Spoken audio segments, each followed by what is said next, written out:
Bonjour à tous, bienvenue sur la chaîne. Je voulais partager avec vous quelques réflexions autour de la crise immobilière. Alors, sommes-nous déjà au cœur de la crise immobilière sans le savoir? Je vais également partager 2-3 petits trucs au sujet des médias. Vous allez tout de suite comprendre où je veux en venir.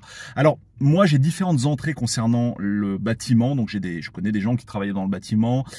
J'ai différents retours d'informations à ce niveau-là. Et d'après ce que j'ai compris, actuellement, le neuf est au point mort. Il n'y a plus rien qui se construit ou quasiment plus rien. Au niveau du marché de l'ancien, je pense qu'il y a également un gros souci puisque, comme vous le savez, que ce soit pour le neuf ou pour l'ancien, les banques ont beaucoup plus de mal à accorder des crédits actuellement.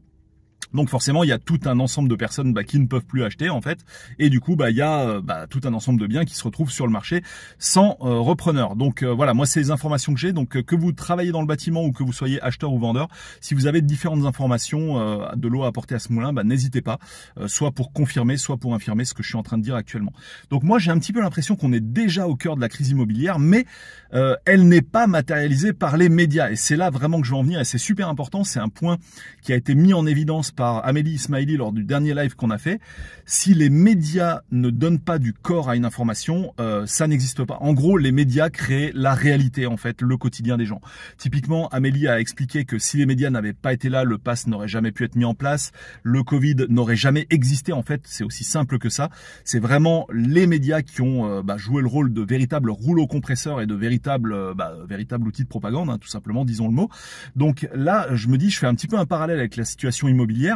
On sait que Jacques Attali, donc le grand précurseur Jacques Attali, a dit que, évidemment il y a un peu d'ironie dans mes propos, hein, vous l'aurez compris, a dit qu'il y allait y avoir une grande crise immobilière à partir de cet été. Et l'été a déjà commencé, hein, on est passé le 20 juin.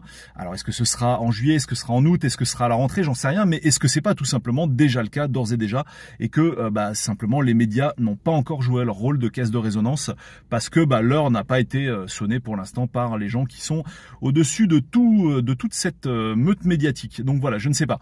Mais en tout cas, je pense qu'il y a un réel problème, ça c'est le premier point, ça purement pour ce qui est du sujet, donc de la crise immobilière.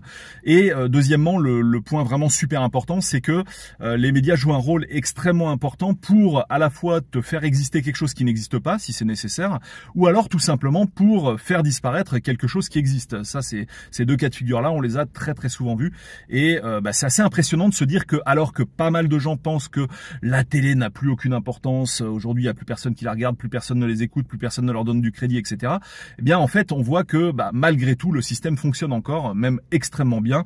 Alors, si c'est pas la télé, c'est Google News. Si c'est pas Google News, c'est la radio, etc., etc. Il y a toujours des relais qui sont faits par différentes manières, différents biais. Et au final, alors qu'on se croit vivre une ère moderne, l'ère d'Internet, l'ère qui est libérée, on va dire, des médias traditionnels, on se rend compte que plus tout change, plus rien ne change. C'est exactement comme avant.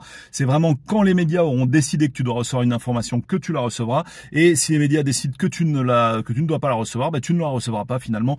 Tout est exactement comme avant. Voilà, fin de cette petite réflexion les amis. N'hésitez pas à liker, partager, commenter et surtout me donner votre point de vue, que ce soit sur la crise financière ou tout simplement votre vision actuelle des médias. Merci de m'avoir suivi, à très vite. Ciao.